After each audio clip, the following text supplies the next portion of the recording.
favourite thing about river cruising are the destinations that you're going to. You're right in the city, right in the heart of where all of the scenery, the interest, you know, everything that you've wanted to see, that's where you are.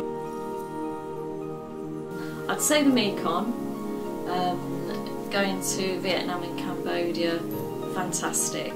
You know, the areas, the people, the scenery, the sights, the smells, everything, definitely. I think if it's Europe, I would say the Rhine is my, you know, my favourite for a European destination.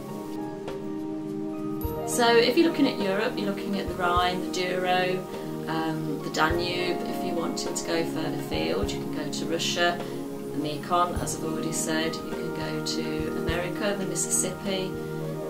You know, endless corners of the world that you can visit.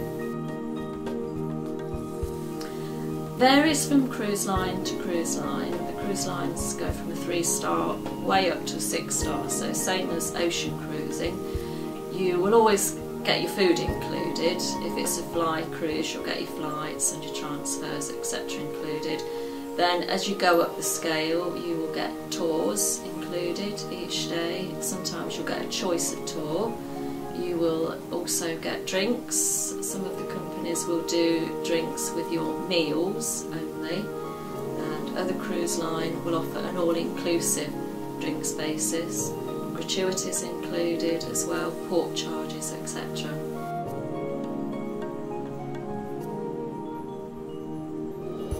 I would recommend either Shearings or possibly the River Cruise Line as well, because they are both 3 and a little bit star rating. APT and Uniworld.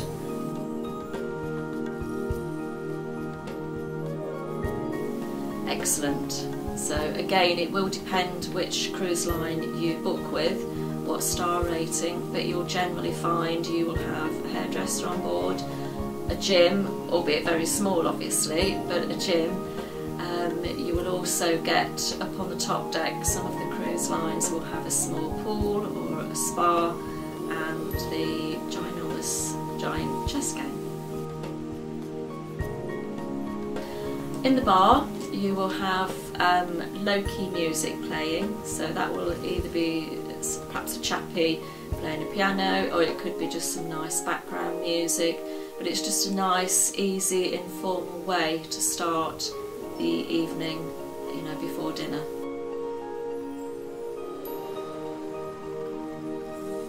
So straight away, even before you've even left the UK, you will be looked after totally by myself and also the cruise line before you even go up to the ticketing stage and departure.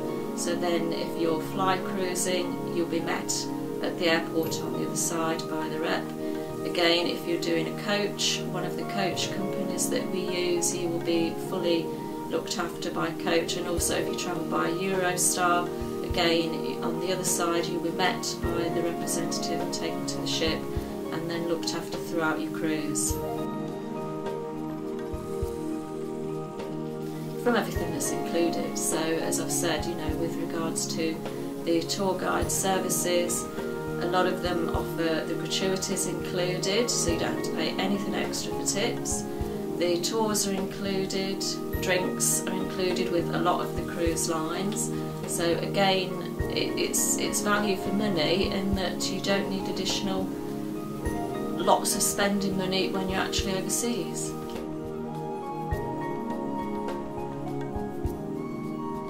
For example, if you went to Amsterdam, they offer the canal cruises, so they're a nice little way of going around the canals of Amsterdam.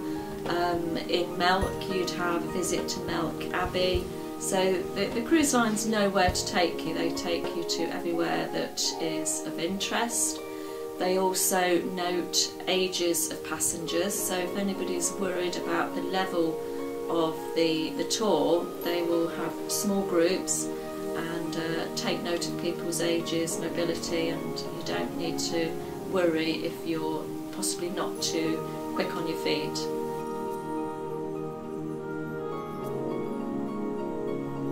It can be a little bit tricky. It doesn't happen all the time, but it can happen, particularly if it's a very busy area that you're calling in at, and if it's at the height of the season, then yes, you may pull up alongside another ship and walk across from your ship to the other ships. So yeah, and also there are times when, dependent on the country where you are and the river flow, you may even have to walk up the steps to the top deck, across your deck and onto the ship on that way.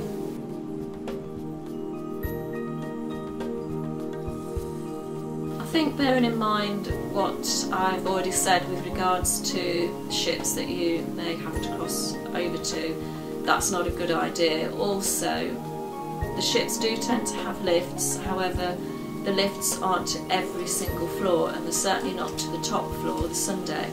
So that would mean that you would have to possibly walk up 10-12 steps unaided, so it's not necessarily a good idea for somebody with disabilities.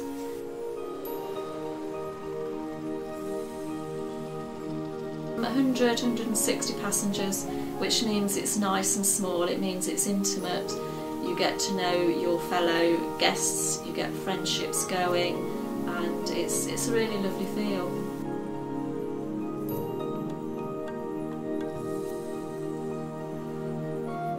Yeah, it's got to, yeah, because you know, you're looking at a ratio of 44 staff to 100-160 guests on board, so yeah, it's lovely.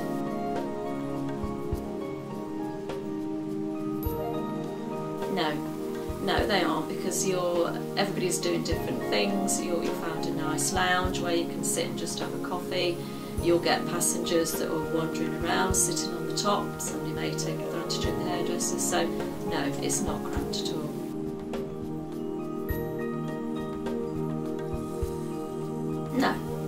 No, because as I say, as well as the daily activities that you're going to see on shore, you've also got plenty of lounge space. If you want to sit and read a book, you can. If you want to go on your iPad, you can.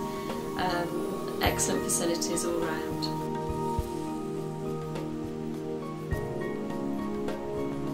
I would say during the daytime, nice and casual, same as if you're on any other holiday, whether it's land holiday or ocean, nice and casual.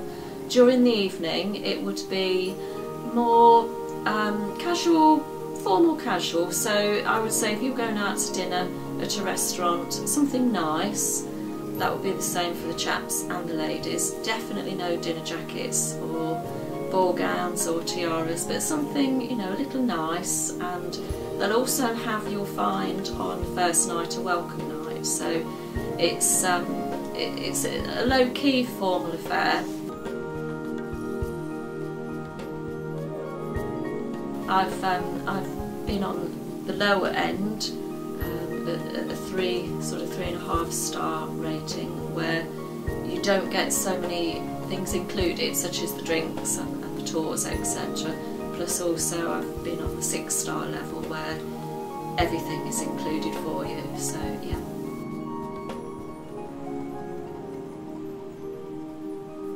A bit of both. You can do as much or as little as you like, same as any holiday. You do tend to get a tour each day, and that is included with the majority of the cruise lines. If you want to do all of them, you can. If you want to sit on board and read a book and relax, you can. So I think it's got something for everybody, to be honest.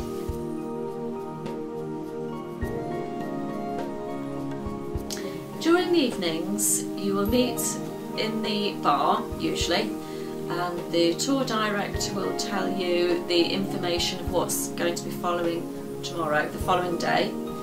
During that time, most people will sort of get speaking and have a drink, etc., and go to evening meal at that time. So it's single sitting for dinner, and it's generally between 7 and 8 p.m.